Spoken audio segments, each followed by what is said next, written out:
जय श्री राधे।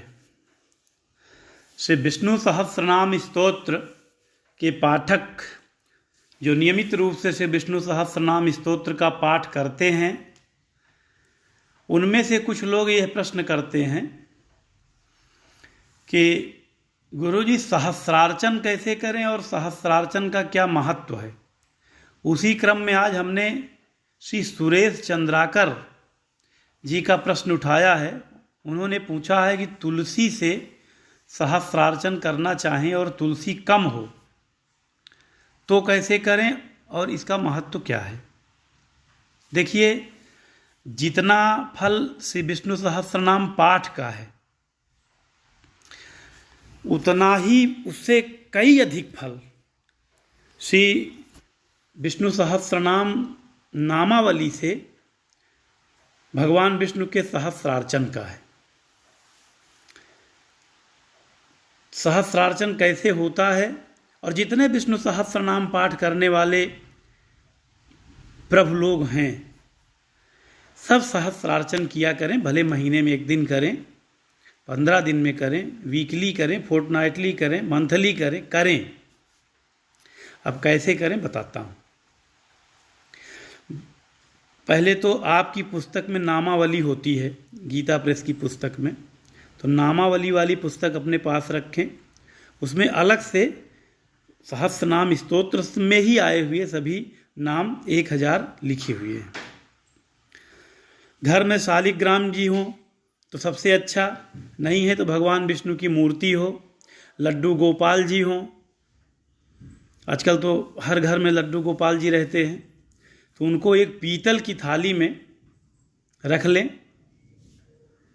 और रखकर बढ़िया शुद्ध वस्त्र के साथ स्नान आदि करके, स्वयं तिलक चंदन आदि धारण करके, संभव हो तो पीले वस्त्र धारण करके बैठें और सबसे पहले भगवान को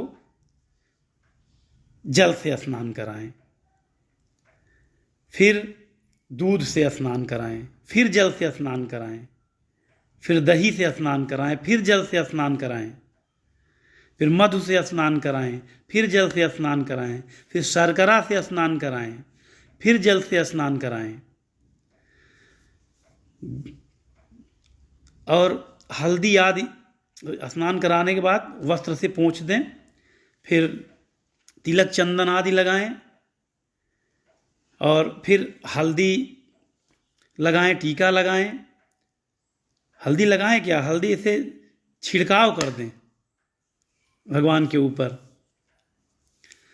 इत्र आदि हो तो इत्र आदि लगा दें, भगवान महकते रहें, सुगंध और पुष्प आदि अर्चन करके उनकी पूजा कर दें। उसके बाद सहस्रार्चन में यदि तुलसी जी से सहस्रार्चन करना हो तो 1000 तुलसी आपके पास रखी होनी चाहिए, उनसे सहस्रार्चन करें। मान लीजिए तुलसी कम है, 100, 200, 400 ही तोड़ पाए हैं, उपलब्ध नहीं है, तो उतने पुष्प तोड़ लें और दोनों को मिश्रण कर दें। यदि ये दोनों भी पूरा संभव न हो तो अक्षत रखें और नामावली पढ़ते जाएं, एक एक नाम भगवान के, और अर्चयामी करते जाएं।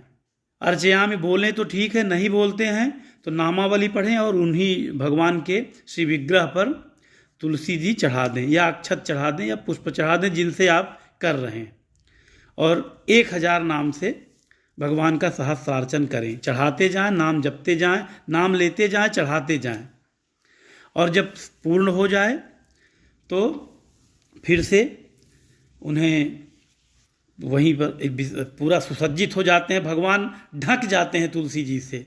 बड़ा अच्छा लगता है भगवान का वो दर्शन। जब आप सहस्रार्चन करने के बाद भगवान का दर्शन करते हैं तो तुलसी जी से ढके रहेंगे, चावल से अच्छे से ढके रहते हैं, पुष्प से आच्छादित रहते हैं, और उनका दर्शन करें अपनों और अपनी कामना, यदि कोई कामना है तो उन्हें हाथ जोड़कर निवेदन करें।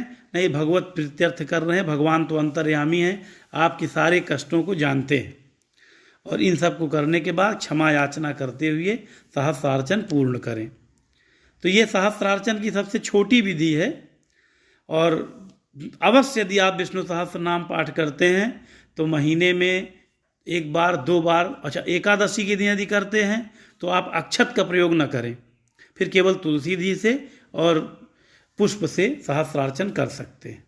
तो ये छोटी विधि मैंने बताई है आपको, जो आप अपने घर में ही आराम से बिना पंडित जी के भी कर सकते हैं। जय श्री राधे। बहुत फल है, सहस्त्रार्चन का फल युगों युगों भोगने वाला फल है, इसलिए इसे अवश्य करें।